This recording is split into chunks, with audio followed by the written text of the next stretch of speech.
to think that chess was the purest form of intellectual warfare. A silent, 64-square battlefield, two minds locked in a brutal and elegant dance of pure logic. A zero-sum game of attack and defense, of sacrifice and victory, of life and death. It was beautiful. It was clean. It was, I thought, the ultimate test of a rational mind. I was completely and utterly wrong. After years of studying not just the game, but the psychology of the game, I've come to a strange and a deeply unsettling conclusion. The conclusion is this: chess is not a war. It's a therapy session. And the person sitting on the other side of the board, well, they aren't your real opponent. This is the journey I want to take you on today. It's a journey to look past the cold, hard logic of the game and to see the strange, the beautiful, and the often terrifying psychological drama that is unfolding just beneath its surface. We're going to deconstruct this game piece by piece and reveal it for what it truly is: a magical and a sometimes brutal mirror for the human soul. I know how that sounds. It sounds like I'm trying to inject a kind of mystical woo-woo into a game that is defined by its rationality. And for a long time, I would have agreed with you. My own mind, my own persona, was built around the identity of being a logical, rational person. And chess was the cathedral where I went to worship that god. It was a place of clean lines, of clear rules, of cause and effect. It was a refuge from the messy, the chaotic, and the unpredictable world of human emotion. But what happens when the chaos follows you into the cathedral? You've felt this, haven't you? If you've ever played a serious game, that moment when you know the right move, the logical move, the move that the computer engine would tell you to make, but you can't bring yourself to do it. Some strange, irrational, emotional force stays your hand. You feel a sudden surge of fear, and you make a defensive move when you should be attacking. You feel a flash of arrogant overconfidence, and you make a reckless sacrifice that costs you the game. What is that? If chess is a game of pure logic, where do these feelings, these impulses, these ghosts come from? The question that began to haunt me, the question that is the very heart of this video, is this: what if the game of chess is not a test of your intellect, but a test of your self-awareness? What if the true obstacles on the board are not your opponent's pieces, but the unseen and unowned parts of your own psyche? This is the radical premise we will explore. We will argue that the chessboard is a mandala of the soul, a map, and every piece on it is a symbol, an archetype, a living fragment of your own complex inner world. And the game itself is a profound and a sacred form of what the great Swiss psychiatrist Carl Jung would have called active imagination. It is a dialogue between your conscious mind and the deep and often unseen forces of your own unconscious. And the greatest illusion of all, the one that we must have the courage to shatter, is the illusion of the opponent. The person sitting across from you, with their own hopes and their own fears, is real. But in the psychic drama of the game, they are not the true antagonist. They are simply a screen. A blank and a beautiful screen upon which you project the most difficult, the most challenging, and the most important opponent you will ever face: yourself. This is not a journey to make you a better chess player in the conventional sense. I cannot teach you the Sicilian defense or the King's Gambit. This is a journey to make you a more conscious player. It is an invitation to see the game not as a battle to be won, but as a mirror to be looked into. Because the beautiful and terrifying truth is that every game of chess you have ever played has been a perfect and a detailed portrait of your own soul at that very moment.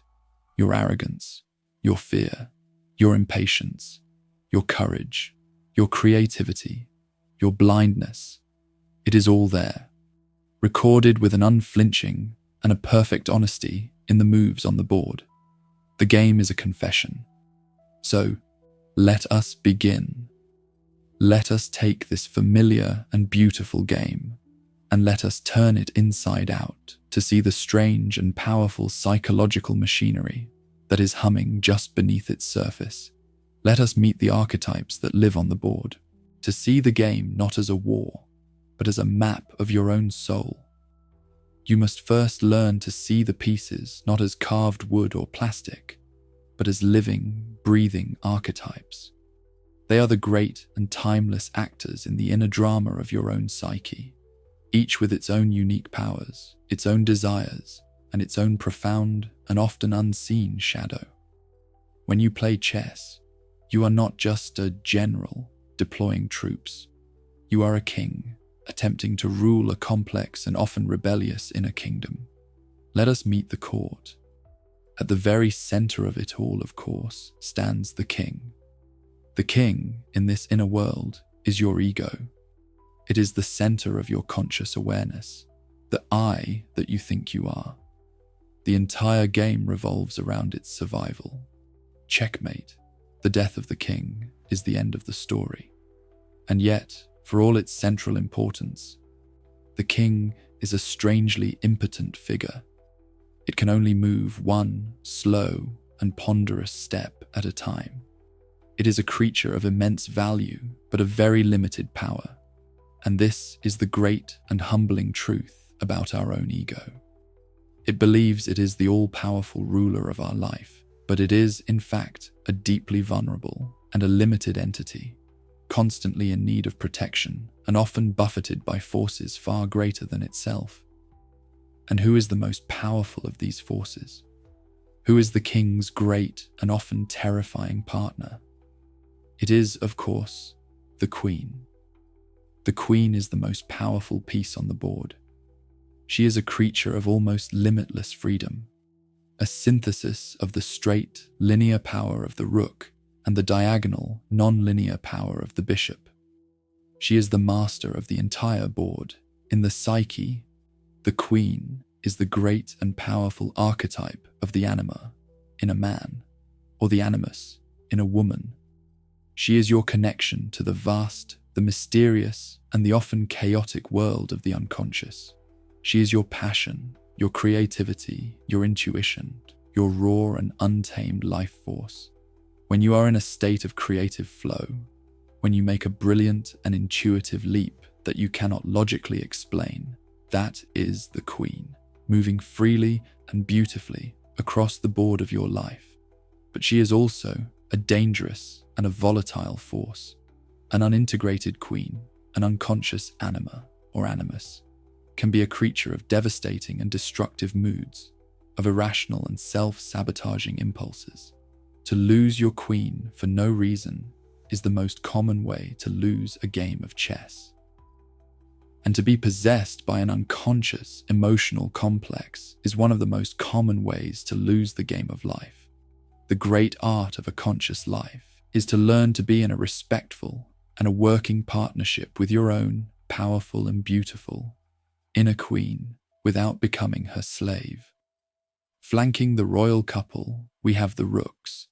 The rooks are the towers, the castles, the fortresses of your kingdom. They move in straight, powerful, and predictable lines. They are the embodiment of your persona, of your connection to the solid, the material, and the conventional world. They are your worldly power, your structure, your defenses. A life with strong and well-developed rooks is a life that is secure, that is well defended, that is effective in the real world. But a life that is only rooks is a life that is rigid, that is unimaginative, that is trapped in a straight and a predictable and an often boring line. It is the life of the person who has a great and a powerful fortress, but has forgotten what it is they are supposed to be protecting within it. Moving in a different and a stranger way, we have the bishops. The bishops are confined to the squares of a single color, one to the light and one to the dark. They move diagonally on a slant to the rest of the world. They are the archetypes of the sage, of the spiritual or philosophical function within us. They are the part of you that sees the world from a different and a non-linear perspective. They represent your capacity for religious feeling, for abstract thought, for a deep and an intuitive insight. I often feel, in my own life, like I have a very strong, dark-squared bishop, a part of me that is very comfortable navigating the shadowy, the paradoxical, and the difficult territories of the soul. But my light-squared bishop, the part that is attuned to the simple, the joyful, and the uncomplicated, is often a much weaker and a more neglected piece. A whole and an integrated life requires that we learn to move with an equal grace on both the dark squares and the light. And finally, we come to the strangest, the most mysterious, and the most beautiful of all the pieces. We come to the knights. The knight is the only piece that can jump over others. Its strange L-shaped movement is a mystery, a paradox. It is not linear. It is not logical. It is a leap. The knight is the archetype of the trickster, of the creative and disruptive impulse. It is the flash of lateral thinking that solves an impossible problem. It is the sudden and unexpected joke that breaks a heavy and a somber mood. It is the part of you that refuses to play by the rules. In the great mythological drama of a chess game, the knight is the unconventional hero, the one who can, with a single and an unpredictable leap, jump over the fortress walls and change the entire course of the battle.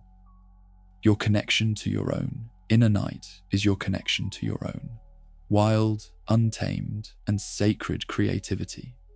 So this is the court. This is the inner parliament.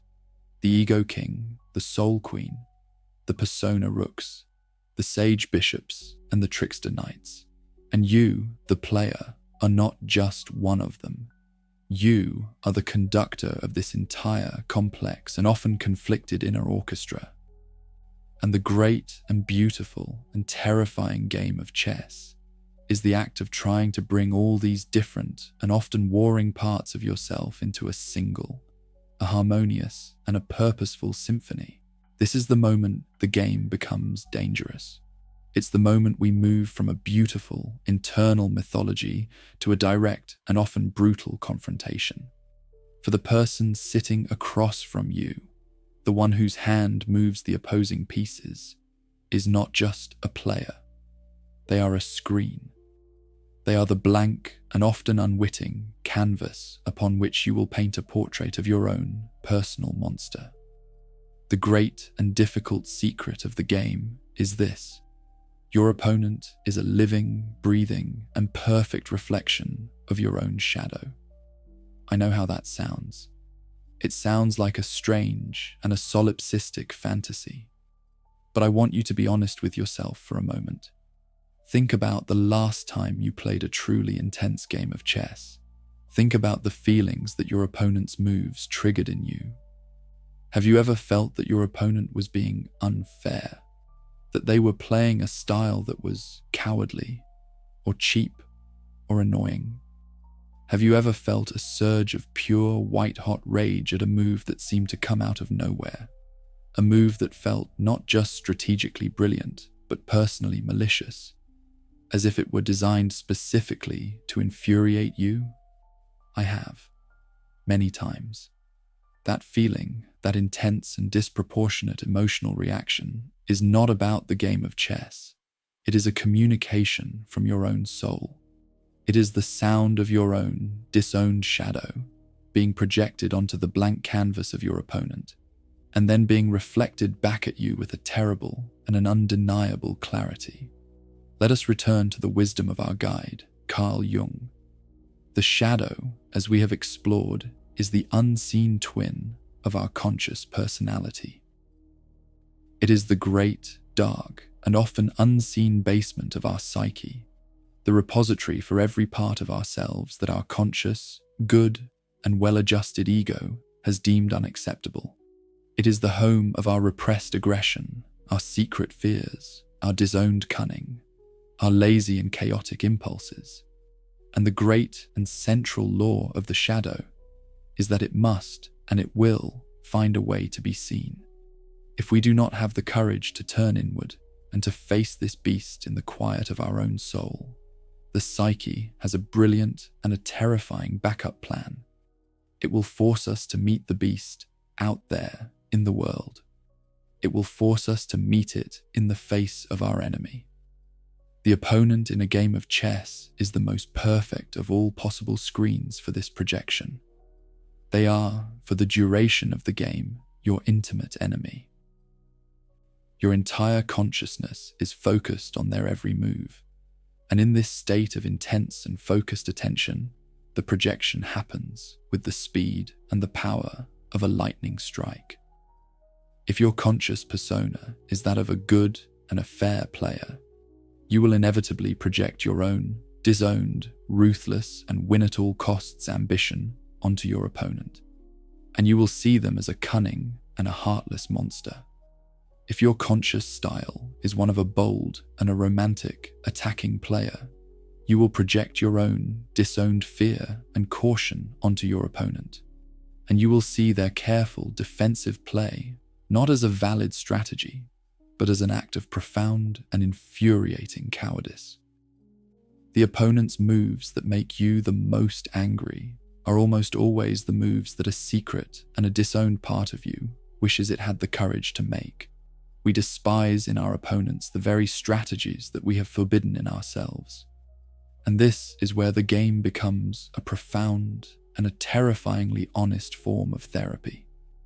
Your opponent is not just a player, they are your teacher.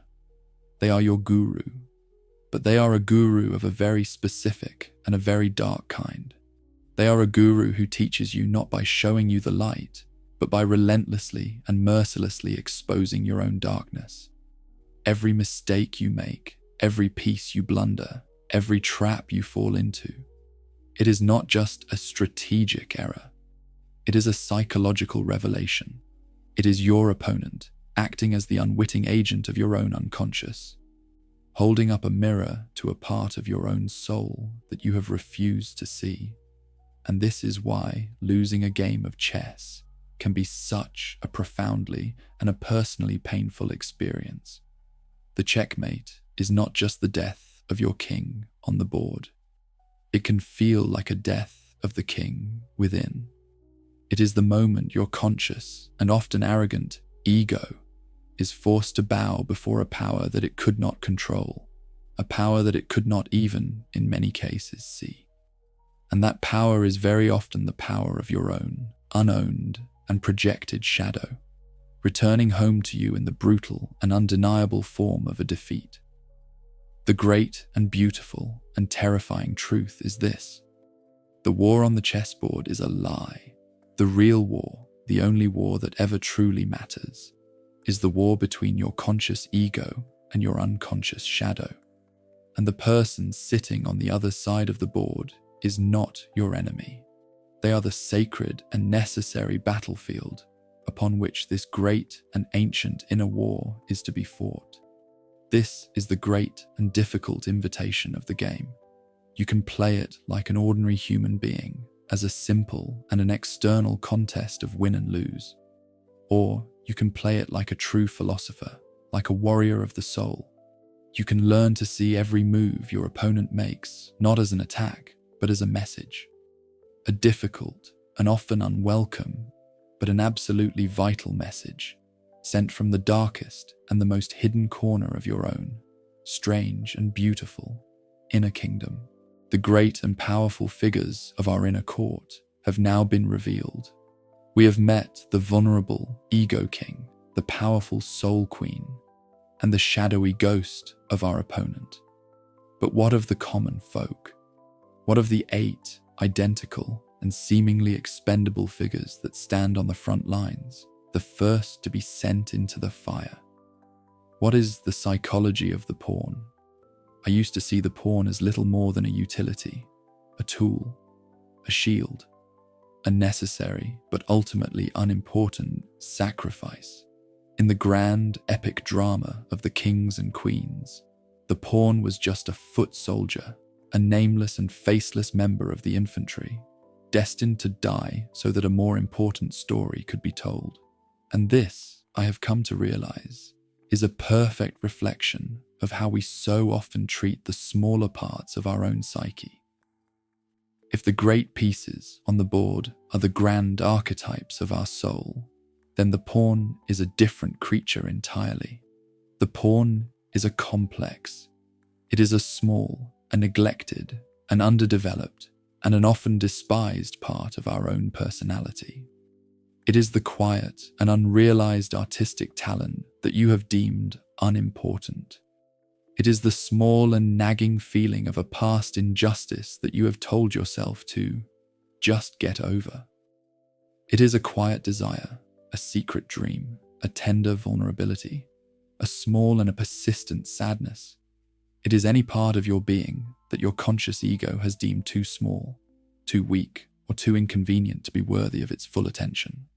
And the great and tragic journey of the pawn across the chessboard is a perfect and a heartbreaking metaphor for the immense and often unseen struggle of these neglected parts of our own soul. The pawn's movement is a study in limitation. It moves one slow and laborious step at a time, and it can never, ever move backward. This is the very nature of a repressed complex, once it begins its slow and difficult journey toward the light of consciousness. The process is irreversible. Once you have truly seen a part of your own brokenness, you can never truly unsee it. The only way is forward, through the pain, through the difficulty. And the path is a dangerous one. The pawn is the most vulnerable of all the pieces, constantly under threat from the larger and more powerful forces on the board. In the same way, these small, emerging parts of our true self are incredibly fragile. A new and a tender shoot of creativity can be instantly crushed by the harsh judgment of our own inner critic. A new and a vulnerable feeling of love can be shattered by the fear of a past betrayal. And often, the greatest threat to the pawn comes not from the opponent, but from us. In our own grand and ego-driven strategies, we so often treat these small parts of ourselves as expendable. We sacrifice our own quiet need for rest for the sake of a more important career goal. We sacrifice a tender and an inconvenient feeling for the sake of maintaining a peaceful but inauthentic relationship. We are the careless kings, sending our own most loyal and most vulnerable foot soldiers to die for a cause that they do not understand. But the pawn has a secret, a beautiful and a magical and a profoundly alchemical secret, a secret that contains the entire and hopeful promise of the journey of individuation. The secret is its potential for transformation.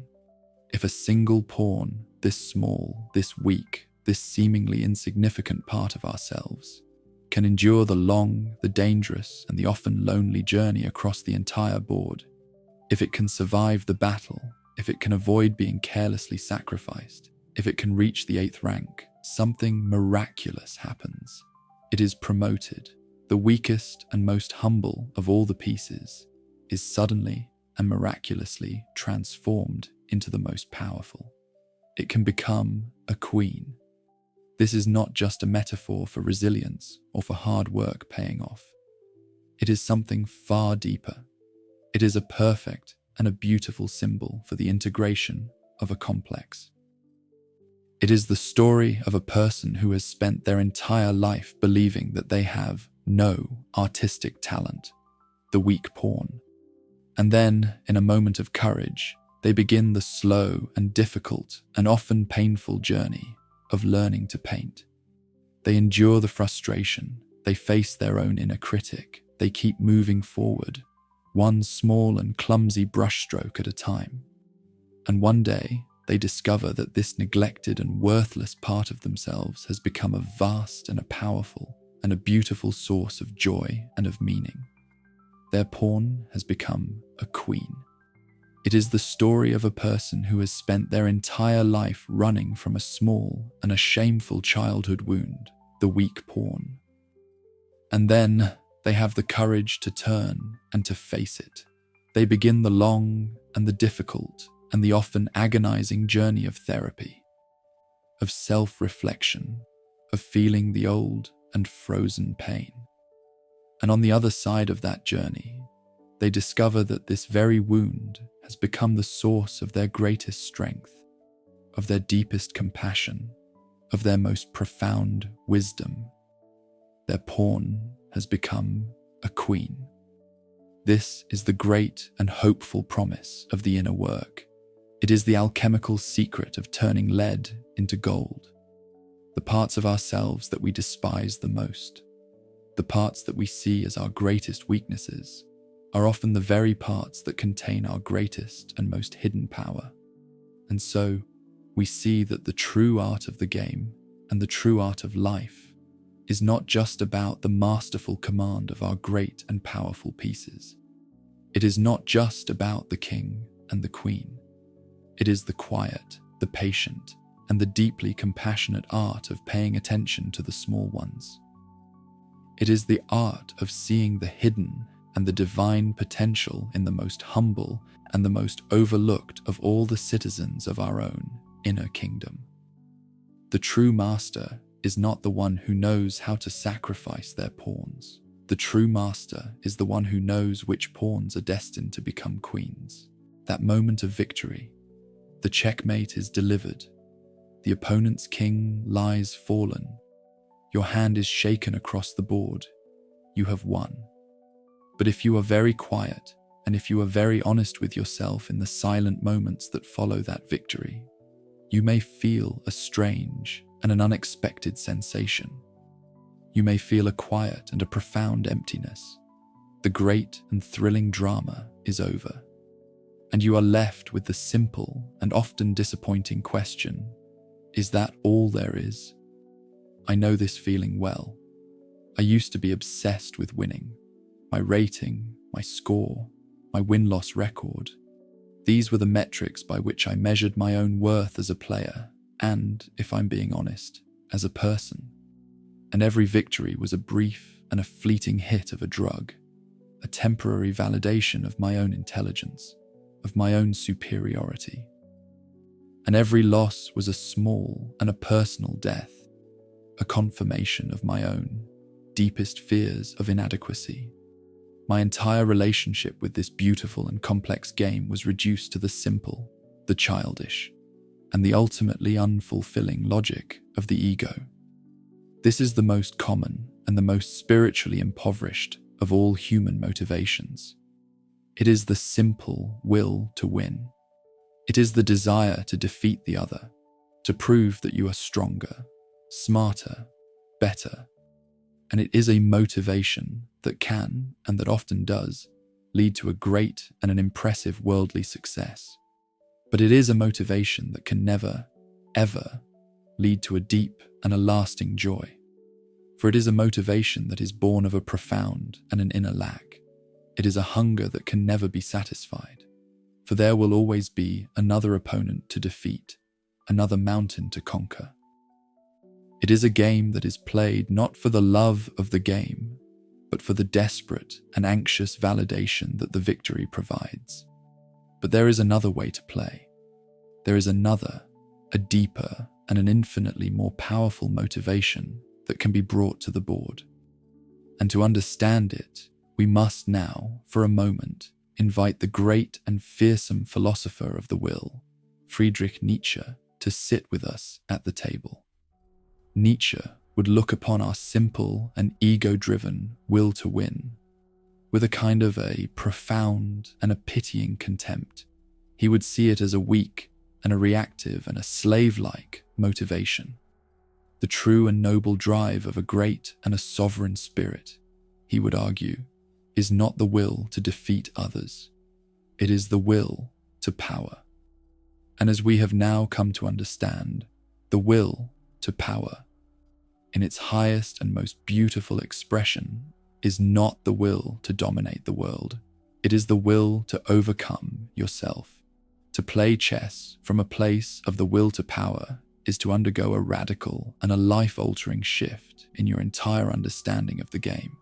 The goal of the game is no longer to win.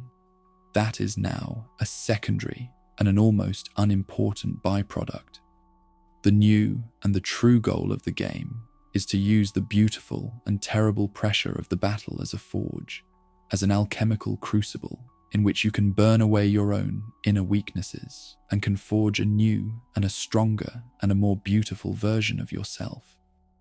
From this new perspective, the opponent is no longer your enemy. They are your most valuable and most necessary partner. They are your teacher. They are the sacred and indispensable other who has agreed to create the very resistance that is necessary for your own growth. Their brilliant moves, their unexpected attacks, the very moves that once filled you with a hot and a bitter rage, are now seen in a completely new light. They are not attacks. They are gifts. They are lessons. Each and every time your opponent skillfully exploits a weakness in your position, they are not defeating you. They are, with a beautiful and an often brutal clarity, holding up a mirror and showing you a weakness in your own mind. The opponent's relentless attack on your exposed king is a lesson in your own carelessness. Their clever and unexpected tactical shot is a lesson in your own blindness. Their patient and grinding pressure in a quiet endgame is a lesson in your own impatience. The game, when it is played in this way, becomes a profound and a living meditation, and the opponent is your guru, and your own inner experience of the game is also transformed. The old, anxious, and result-oriented will to win is replaced by a new and a far more profound set of questions. The question is no longer, how can I win this game? The new questions are, how can I play this game with the most courage?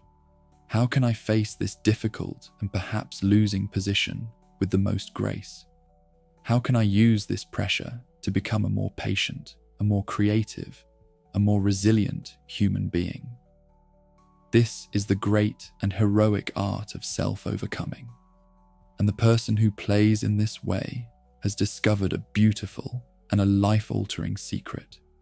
They have discovered a game that they can never, ever truly lose. If they win the game on the board, they have the quiet and the simple satisfaction of a well-played victory. But if they lose the game, if their king is toppled, and if, in the quiet and humble post-mortem of their own soul, they can look at their own mistakes with an honest and an unflinching eye, if they can see the lesson that the opponent's victory has offered them, then they have, in fact, achieved a far greater and a far more lasting victory. They have not just won a point in a game. They have won a small and a precious and an indestructible piece of themselves. They have used the fire of the battle to transform a piece of their own inner lead into gold. And so we see the final and the most profound of all the game's transformations. It is not the pawn becoming a queen. It is the player becoming a philosopher. It is the transformation from a person who is simply and anxiously trying to win a game to a person who is consciously and courageously using the game to create themselves. And so the king falls. The final piece is captured. The hands are shaken across the board. The game is over. And in the quiet moments that follow, whether in the warm glow of victory or in the cold shadow of defeat, the real game, the inner game, truly begins. If you have lost, the feeling is a familiar one. It is a small death. It is the quiet and often shameful sting of inadequacy, a confirmation of your own secret fears that you are not good enough. This is the pain that the ordinary player feels. But you are not an ordinary player anymore. You are a philosopher of the board, and so you know now that this pain is not a verdict. It is a gift. The defeat is the moment when your opponent, in their role as the perfect and unknowing mirror for your own shadow, has succeeded. They have found the crack in your armor. They have exploited the blind spot in your vision, and in doing so, they have handed you a treasure map, a map that points with a perfect and an unflinching precision to the exact location of the next piece of your own inner work. The loss is not a failure of your intellect. It is a victory for your consciousness. It is a lesson that you could not have learned in any other way. It is a harsh and a beautiful and a necessary grace.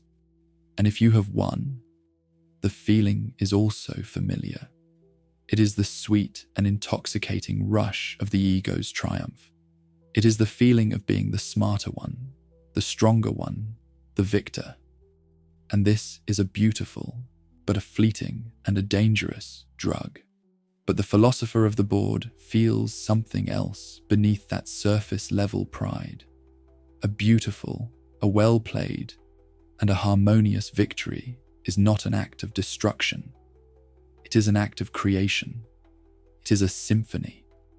It is the rare and magical moment when all the disparate and often conflicting parts of your own inner kingdom have, for a brief and a glorious time, worked together in perfect harmony.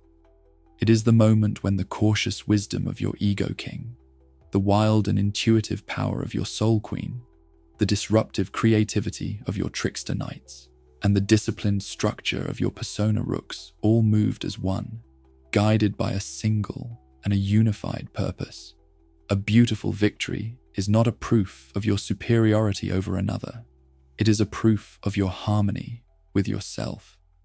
And this is the great and final reframing. This is the secret that turns the brutal and anxiety-inducing game of win and lose into a beautiful and a life-affirming spiritual practice. When the goal is no longer to win, but to learn.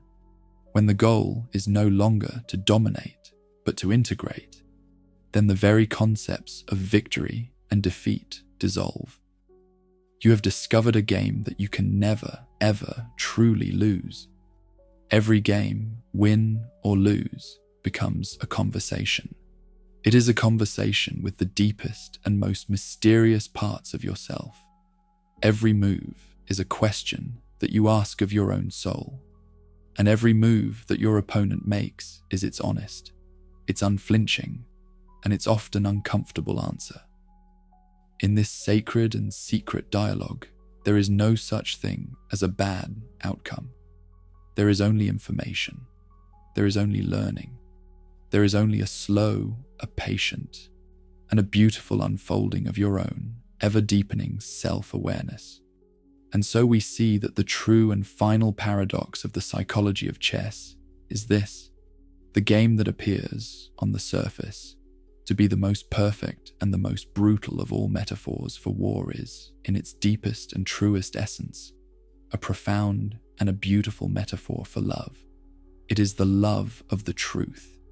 It is the love of the struggle. And it is the compassionate and the courageous love for the whole, the entire, the complex, and the beautifully imperfect reality of your own soul. The journey to become a master of the game is not, in the end, about memorizing 1,000 openings or calculating 1,000,000 variations. It is the far more difficult and the far more rewarding journey of mastering yourself. The chessboard is waiting. It is a sacred space. It is a magical mirror. And every time you sit down to play, you have the opportunity to engage in the most important and the most meaningful of all human conversations. The game is waiting. But the opponent has been you all along.